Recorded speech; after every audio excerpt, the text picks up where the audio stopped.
Hi everyone, I'm Andrea Timpano, the editor of Boston Home, and I'm happy to welcome you to the launch event for our new fall issue, which hit newsstands in late August. As many of you know, our fall issue always includes our annual feature on local kitchen design, and this year is no exception. Today, we're thrilled to bring that story to life through an exclusive interview with interior designer Holly Gagne and NS Builders Nick Schiffer. Two of this edition's featured experts who generously agreed to join me for a short panel discussion on kitchen design. But first, to help get things started today, it's my great privilege to introduce you to interior designer Ana Donohue, who also lent her talents to this special issue. Ana will be sharing a brief presentation on an inspiring renovation she recently completed for a family of four in Lynnfield. Thank you, Andrea, so much. It's an honor to be here. I'm Ana Donohue of Ana Donohue Interiors, and I have a team of 5, and we do mainly residential design. We have done some microbreweries and a few other kind of commercial designs, but the majority of our work is residential design. Today, I'm going to walk you through a little bit of a Lynnfield project we worked on, and we like to call it the castle that 1980s built.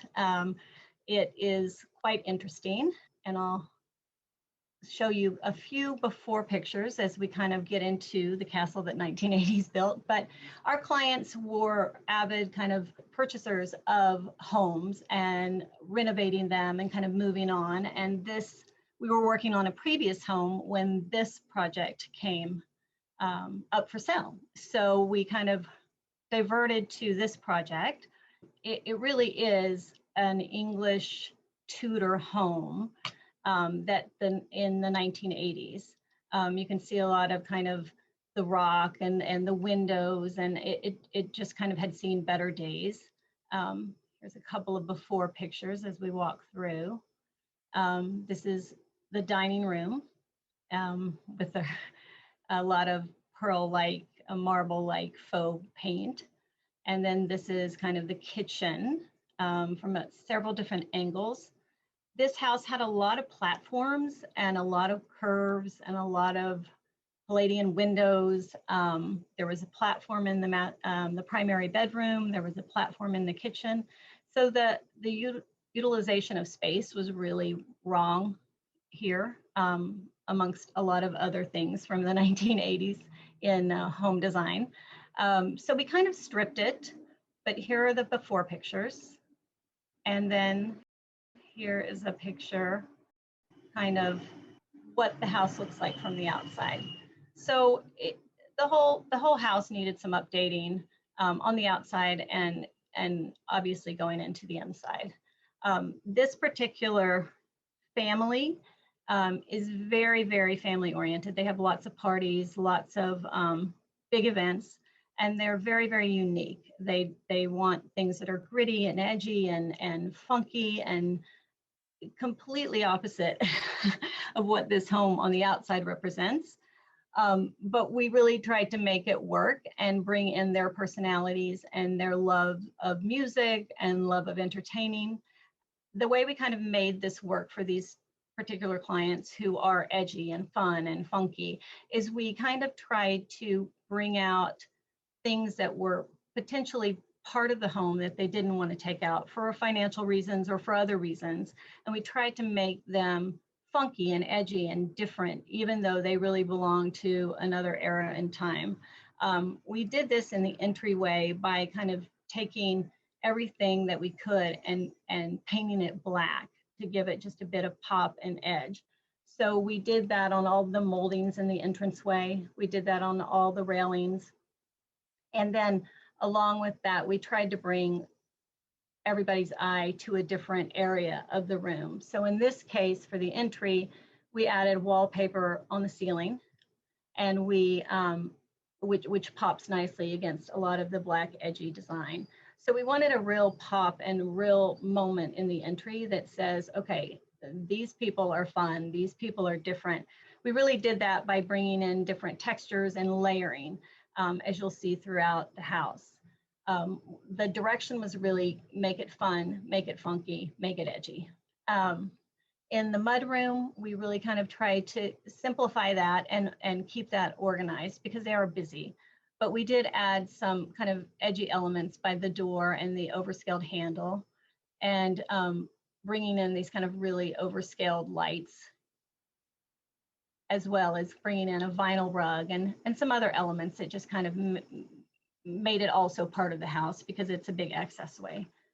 As we move into the living room, again, really bringing in elements that are individual to the client, that are funky and different. We really kind of try to incorporate unusual art in unusual places. In the right picture, I have a brass bug that I knew that they would love, and it was a gift to them. And I installed it on one on either side of the curtains. The biggest challenge with this house was making sure it was cohesive. Here's a view of the family room, which is used quite often, and it is in connection to the kitchen, which is just to the right. We recladded the entire fireplace with the stone. We, again, like I said, added a window, so we had some symmetry before there was a door accessing to the right. And those kind of elements just helped at least one area of this house have symmetry and a focal point and a place to actually have a good furniture plan. As we move into the living room, which is to the left of the entry, this room was really going to be a music room and kind of a nod to her father, the homeowner's father, who loved music, who loved kind of unusual things. So we really kind of amped this room up, and we like to call it a little bit of the rock and roll living room. We had different things like the hand creating a seat for the piano as opposed to kind of your typical traditional piece. We really kept the moldings throughout this room because I thought they were quite interesting, but just to, again, make them edgy, we went with a darker color, and it really balances out the room quite nicely. Now this room was originally a traditional tin ceiling. The fireplace was all wood, and it had a very kind of almost English Tudor feel in that room. And what we did was just, again, try to amp it up and make it a little bit more unusual. As we move into the main room, and probably my favorite room, is the kitchen. In the previous pictures you saw, the kitchen was originally built on a platform. So it obviously wasn't utilizing the space properly. There was enough room for 2 people in the original kitchen, and it was really not functional at all. So what we did in this particular room, we took out the platform, we elongated the room, we took out some of the door that led to the patio, and then we kind of opened up one doorway just a bit from the dining room to the kitchen, and that allowed us a little bit more space to get the 2 different islands in. This particular kitchen was custom made by a Canadian builder named Jason Wheeler, and he did a phenomenal job. We really wanted to kind of have multiple layering in this particular kitchen. We have 2 sets of cabinets that are painted in 2 different colors, and then we mixed in the wood cabinet. So we really wanted to kind of pull from the stone all those beautiful colors and elements from that stone. And what's interesting about kitchen design, I think, is if it's all those elements that you're putting together that create the warmth and the softness, more so than a one-colored kitchen. And I think this turned out beautifully. Some close-ups and some details of the woodwork, which is magnificent. I think he did a phenomenal job. And then we kind of brought in this Moroccan-inspired backsplash that goes throughout the entire kitchen. And again, the scale of this works so nicely with everything else in the room. Kind of just adds that little bit of interest. As we move into the dining room, we really wanted to bring in some of Jason's pieces again. The homeowner was a big fan of his work.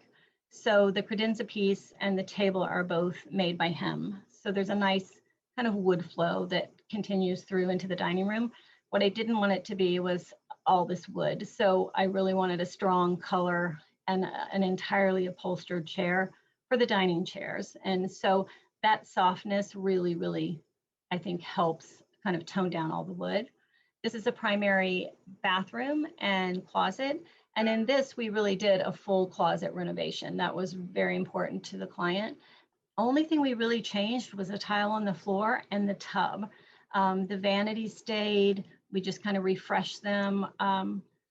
We really tried to pick and choose what we could make spectacular without ripping everything out of this house. One thing we did add, we added an entire playroom bunk room over the garage for the children. And it was really a great space. And we were able to capture 2 rooms, one room that housed kind of a seating area, TV area, and also a study area, which is in the room on the right, their lounge area.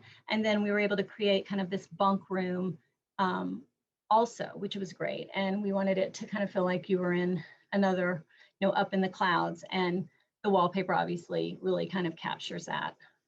And then as that project kind of started to finish up the upper 2 levels, we were asked to kind of do the basement. And so our basement, again, the motorcycle was a highlight in what we were kind of designing around. They wanted it to be rock and roll, Elvis meets Bruce Springsteen meets Prince. And so this was an unfinished basement completely. And we made different zones, knowing what we were trying to highlight. We created this bar that kind of looks like the end of an airplane. We created secret doorways that access bookshelves and access a whiskey room. So this was a really fun room that was not photographed yet because it wasn't complete in time. I think my point with this house is, sometimes you think you always have to design a certain way, but then sometimes you meet this client that really goes against the grain and wants everything to be different and everything to be fun and everything to be great. And you kind of, as a designer, have to take that information and control it to some degree, because you don't want the house to be crazy, but you want it to completely reflect your clients too. So in this case, I think we were really able to balance out what they wanted, which was so unique and so different, but still make it a home that is comfortable for everyone now and then also 5-10 years from now. So it was one of the most fun projects I've ever worked on and the most creative projects I've worked on. So I hope you enjoyed this house, and I hope to show you more in the future. Thanks so much. Thank you so much, Anna. I'd now like to welcome Holly Gagne of Holly Gagne Interior Design and Nick Schiffer, owner of NS Builders. Holly and Nick each spearheaded one of the 6 local kitchen projects featured in this issue, and I couldn't be more excited to have them here with us today. So thank you both so much for making the time to chat this morning. Before we jump into our kitchen design conversation, I'd love to have you each just introduce yourselves and your firms to give our audience a sense of what you do. So Holly, I'll start with you. Hi, thanks so much for having me. So I'm Holly Gagne, owner of Holly Gagne Interior Design. We have a studio in Raleigh, Massachusetts, which is up on the North Shore. And we also opened a retail spot in Camden, Maine, just this past year in June. And we really focus on large construction projects, so new builds or large renovations, additions, and providing full service, everything from concept through to placing all of the accessories and finishing touches into a home. We really want to see it all the way through, start to finish. We have a small design team, so there's 3 of us on staff right now. And a couple of support staff. We really like to kind of keep it intimate. We love just collaborating with each other and having the capacity and bandwidth to do that. So that's it. Wonderful. And congrats on the retail shop. That's great. Thanks so much. It's been a fun little adventure. Definitely a learning experience, but a good one. Love that. Congratulations. And Nick, go for it. My name is Nick Schiffer. I own NS Builders. We are a home builder and remodeling contractor. Team of about 15 people, broke up into different segments. So we primarily handle large-scale renovation or ground-up new construction. But we also own and operate a millwork shop. So we handle custom cabinetry and millwork, which really helps feed the smaller projects when they're really heavily millwork driven. We keep it, like Holly, we like to be super collaborative internally, but also working with really great interior designers and really great architects. And we choose to be a builder that, brings collaboration to the table and really want to work together as a team to, execute at really high level of details. Awesome. Always good to hear. Thank you so much for being here. Just to get started, obviously, from the conversation topics I threw out to you both before we got started, that I'm very much interested in process. And you both just spoke so eloquently just now about all of the different kinds of projects you tackle and the wide range of work you do. And that's sort of where I want to start. So you both design and create a wide range of spaces for your clients. And I'm wondering how working on a kitchen project is different. Are you sort of flexing different creative muscles, problem solving in a different way? What sort of makes working on a kitchen project specifically unique? And Holly, I'll have you take this one first. Sure. I love working on kitchens. It's really where I started in the design process and just kind of building my business. It's so cliche, but it really is the heart of the home. It's where every family member is going to be actively integrating with each other. It's where you're going to have friends and family over. It's where a lot of your just daily activity happens. And so it's really the space that opens the door to us getting to know our clients. But it also has this really great technical piece to it. So it's not just about the aesthetics. It's really, when we're designing a kitchen, it comes down to inches.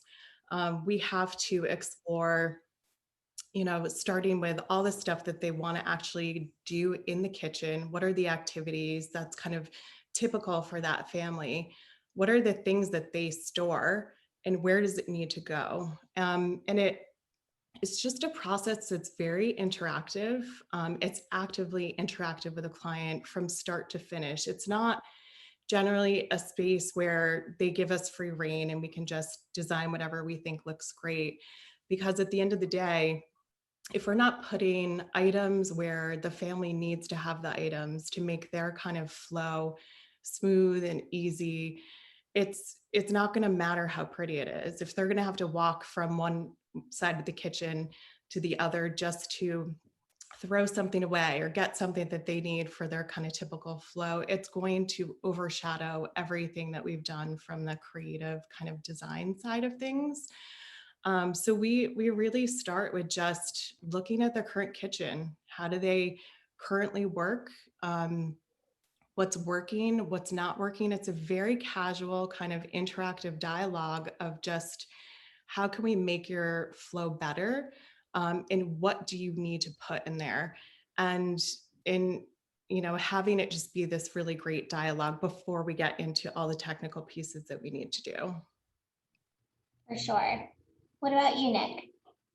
I'd like to second everything that Holly just said. And I was going to use the heart of the home saying as well. It truly is, but beyond the for us, beyond design, obviously we're working with architect and interior designer and working through that design. Our job really relies on making sure that design is optimized, that we have really thought everything through. But one of the benefits of having our in-house cabinet and millwork shop is the fact that as it's evolving, we can make these micro adjustments. We can have these micro conversations about improving these small moments in the kitchen. But furthermore, for us, we're always we're always aiming to push the level of creativity, the level of detail and craftsmanship that we're putting into our projects. So oftentimes I feel as though like everyone takes this initial approach with design and this initial approach with how a space is going to come together like a kitchen. And, for me, it's always a challenge of, all right, this makes sense. How can we tweak one thing, within the way we execute, the way we build something that makes it, just enough different where it's not this, overly, impactful, or overpowering detail, but the space feels as though it was really intentionally thought through. And that's something that we try to focus on, more, obviously the kitchen, it kind of starts there. And then from there, we kind of trickle out into the rest of the home. Yeah, and you both touched on how important functionality is in a kitchen, more so probably than other areas in the home. And I'm wondering, in solving those sort of functionality related problems, do you feel more challenged than say when you're designing a different sort of space? Like, what is special about designing a kitchen? I'll jump in on that. So, for us, it's always interesting. And I think that, those conversations like that, we would have, or Holly would have at the beginning of, the initial design, one of the things that we always talk about is, what are we storing? We've had, for instance, utensils. I use this as an example because we did this, wildly crazy utensil block where we took the forks and knives and spoons and actually cut them exactly to fit so they all stack vertically. But it's those are the details and the moments that we have early on in the design where it's understanding, not only where stuff is going, but how they want it to be displayed. Is it about maximizing storage, or is the kitchen a little bit more, maybe I say sexy, where it's like there's only 4 pots and pans, and when you open the drawer, we want it to be a statement as to what it looks like. So I think that it is, the functionality is really important, and it really needs to be thorough in the thought process. But right behind that function is the form of what this looks like, and what is the experience, and how does that feel every time you are using it. Yeah, I agree. I think that in kitchen design, you can't really make an assumption for every client. What I've learned is like the things that I think might be important to somebody are not important to some people, or they have really specific preferences or needs, or just items that I've never seen that we have to find a space for. And I actually love that part of the process because you're kind of going through this ongoing like coaching and mentoring of like, Yeah. how to simplify, how to organize, how to really make this an easy experience for the family. And so they're not like Nick said, once you move in and you can't fit any of your utensils because they're too long, or you can't fit your favorite pots, or the trash isn't big enough for the amount of trash that you guys produce, and so we have to constantly be like taking the trash out. It's all these things that you're not sure until you get into the conversation what's really important and critical to the client. And I think that's where every project is this amazing learning experience for us of like, wow, I never even thought that that was something that we would need to like creatively come up with a solution for. But that's what makes it ongoing, interesting, challenging, and innovative. Every project can just bring something different to the design process. Absolutely. And I'm so glad that you mentioned that specifically, because that's a great lead into my next question is, let's talk about some of the challenges you two experience while working on your respective projects. Nick, in particular, I can think of one very big feature that I'm sure was somewhat of a challenge, but also a very exciting one. Do you want to take this one first? Sure. I think you're alluding to the wine cellar that happens. Sure am. Yep. Very the least challenging part of that was convincing the client, because of how cool it is. The most challenging part was really the phasing as to when we were going to install this. And in looking from a construction standpoint, it was setting the baseline for the entire space. So this wine cellar had to be installed. That's completely flush with the floor. And what you don't see from the beautiful photos is that the floor system in that space is actually made up of multiple different systems, Mhm. and we're tying into adjacent spaces. So we had these benchmarks, which ended up being a concrete subfloor on one portion of the the room, that we needed to realize that was our lowest elevation that we could be, and the wine cellar needed to match that. So when we were way ahead of being finished with the job when this very elaborate wine cellar showed up, and they installed it, and we set the height of that wine cellar based on where we had determined our floor was going to be. A little peek behind the curtain, we actually messed it up. And we were on site, and I was with Mike, who ran that job, and we put our heads together, and we were like, oh my gosh, we're actually too low, which actually works out okay, because you can always move something up. It's hard to move something down. And him and I grabbed the jackhammer. We had to chip up some concrete and reset the glass wine cellar top. But it was challenging because, again, we were doing something way in the early phases of construction that was essentially setting the baseline for the entire project, which is why it was enormously important for us to not only hit the correct elevation, but the correct location, where the door oriented, where how you were entering the unit.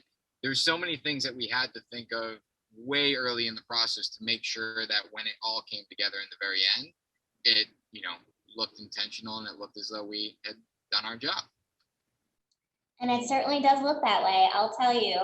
In case we haven't adequately explained it for those watching from home, it's essentially, and Nick, please jump in here if I'm describing this incorrectly, but it's a 9-foot deep in-ground wine cellar. It is. So in this particular install, it actually it goes into the basement for the majority of the height, and then it's actually buried about 3 feet in the ground below the basement. Right. But interestingly, in the photos, it doesn't appear that large. Like it looks like a person can fit down there, but you can actually fit 2 people down there. Really? It's actually I think a little over 5 feet in diameter. So when you're looking at it, it's this 5-foot diameter piece of glass that's split in half, and it has a handful of steps that go down. It's all concrete. It is completely refrigerated, and it stores a little over 1,800 bottles of wine. So all said and done, it's a quite the statement piece. But at the same time, when you're in the space, unless you look down, it's really easy to just casually breeze over it and not even realize that you're standing on top of it, which is good and bad. Good for the dogs. The dogs kind of just walk by it and don't realize that they're standing above it. Bad because you want people looking at all the wine down. Absolutely. Holly, let's talk about your project in Newburyport. What was one of your bigger challenges, and what do you feel like you sort of learned from working on that?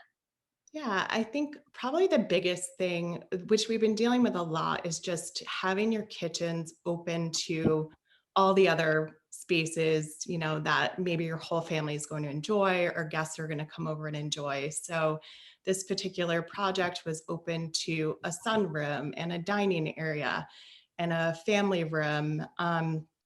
And that's the beauty of it. It let in so much light. You could have views to all the spaces. They really wanted that for their family to kind of know what everybody's doing and all be enjoying these sort of spaces together.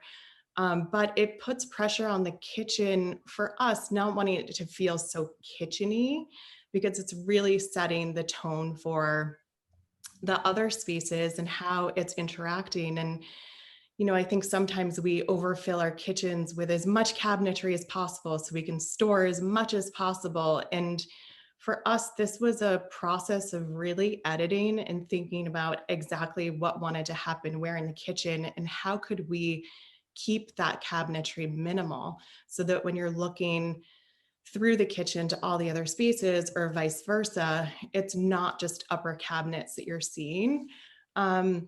So that really drove the hood wall, where we have the kind of vertical paneling consistently across. And there is some cabinetry that's hidden in that run above the hood, but we really didn't want it to look like cabinetry. We wanted it to bring some texture.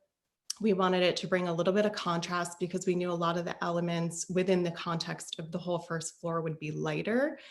And so we wanted to bring a little bit of contrast into this, but not be your typical upper cabinet situation. So really the only cabinetry that you see in there is the paneled fridge, which is on the other side of the kitchen. And kind of aligned with that is just the process of getting to the right finish on those cabinetries. So we did the darker stain on the hood cabinetry, the island base, and then also the double-sided fireplace. And that was, in an effort to kind of integrate all of these elements together, not have too much visually going on with different textures and materials. But as we came to really find out in this project, staining wood, which is a natural material cut from a tree, different grain directions, and I'm sure Nick is very familiar with this, but every single piece of wood took the stain differently, even though it was all applied consistently. Mhm. And, we had never done something like this before. We have done maybe, a cabinet door that didn't have such a big recessed panel in it. So you really wouldn't notice that you're joining these pieces of wood together and they've all got different grain directions. And so the kitchen was first installed and, of course, we're not right there when it's getting installed. And we're getting, communications from the client, wow, my kitchen looks really stripy. What's happening? And when it was in pieces in the shop, you just never saw it all together. But when you start to install it and kind of seeing it together, it looked very inconsistent across all the pieces. And so it was quite the process of kind of, we did a lot of we tested different stains, different colors, how much saturation. We really, at the end of the day, we wanted it to feel like wood. We didn't want to totally saturate it and make it opaque. And so it was this process of just balancing, like, want it to feel wood, want it to be the right color, don't want it to be super saturated, but don't want it stripy. And so we had to do a number of samples and then come in and have them reapply the stain that we ended up with. And for us, it was just a learning experience of, like, whenever you're doing something custom and unique, you really do need to understand the whole process. You need to work right alongside your cabinet maker. That's really the benefit of working with, like, Nick has his in-house shop and we have a local cabinet maker who we can pop over and talk to at any point, and really just opening that line of communication throughout the whole project and not just submit a stain color, submit a drawing package, and then wait for it to show up. Really understanding, how are you going to do this? What are the implications going to be of my design? And then watching that progress before it actually gets into the project. So it was a big learning curve for us to just be more involved in that behind the scenes process, and ask more questions. And really, one little sample is not the right way to approve a stain color. Yeah, I mean, that's an incredible learning experience. And what I love about that anecdote is just how stressing the importance of collaboration in the process, which I feel like I've heard from both of you today. And I'm sure, Nick, that when you're working with an interior designer like Holly, I'm sure that is thrilling to you to have that level of involvement. Absolutely. I mean, I think that, at the core of what we do, we want to be part of a team. And that team is going to involve us as the builder, in most cases, the cabinet maker, and then working really closely with the design team, designers, decorators, architects. And then that third piece is, of course, the homeowner, the client. But everything that we do and everything that I preach and my team preaches is that we want to be collaborative. We want to be an asset to the team. And, and whatever we can do to bring, whatever we can bring to the table to help, not only just meet expectations, but hopefully exceed expectations. That's what we're willing to do.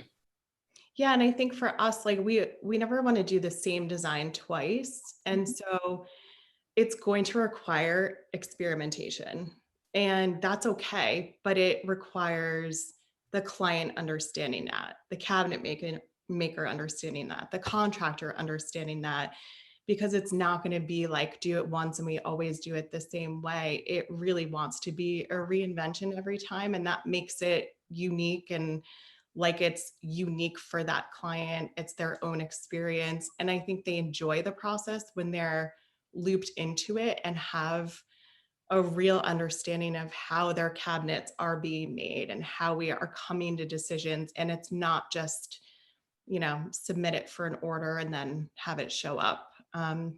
So I think when you're doing custom designs, you just have to be up for that level of communication and in experimentation and setting it up successfully for your clients to understand that you're not going to know everything from day one, and it's going to be a process.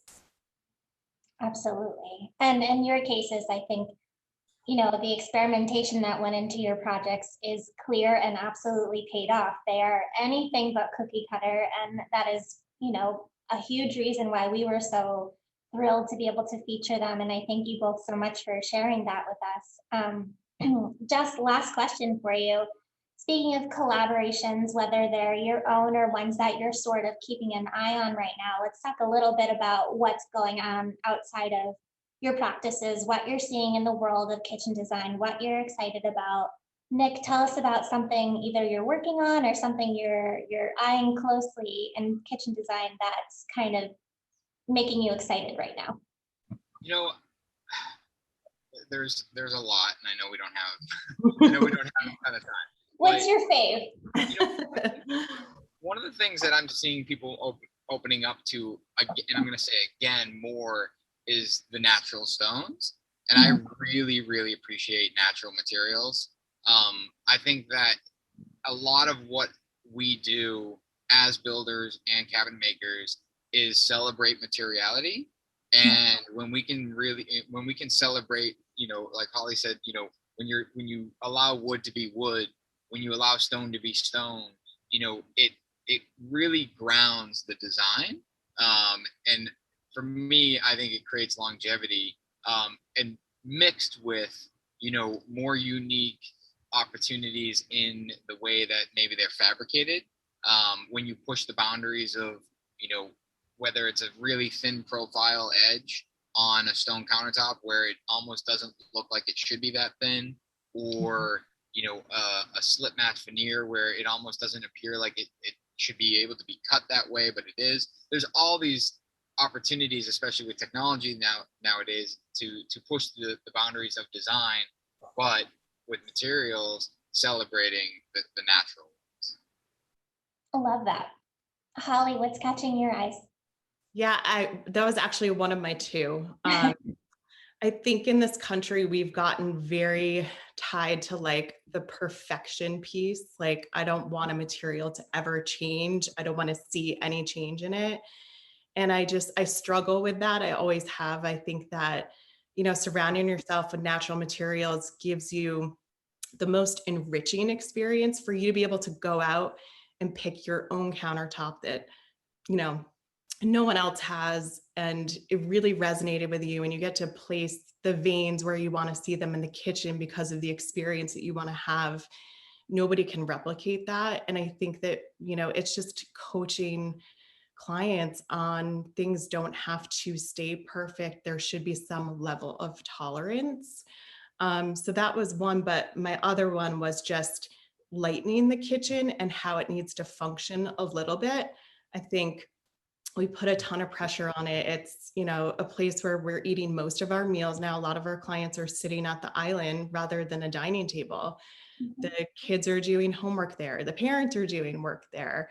It's a place to entertain. And I think in order to accommodate all of these functions, we've been doing a ton of just like pantries, whether it's just a tall cabinet or it's just in the initial planning, carving out even a small space where you can put the bulk of your food storage or put a lot of the smaller accessories. You kind of want to think about your flow of the day. And if there's actually a part of your flow that can be contained, whether it's coffee in the morning, or you're like a family that makes smoothies, or kids snacks and drinks just to keep it out of the main flow of the kitchen, so that when you're cooking, you're not like, get out of my way.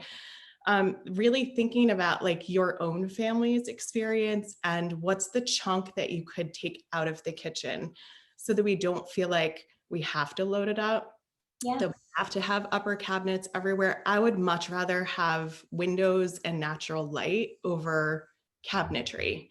If we're creating these open spaces where every room is kind of connected, those windows are so important to not just the kitchen, but the other spaces. And I think that people will find it a more enjoyable cooking and cleaning and prepping experience. They'll want to be in their kitchen when they're, looking at the exterior or just greenery instead of cabinets that are solid and not very inspiring.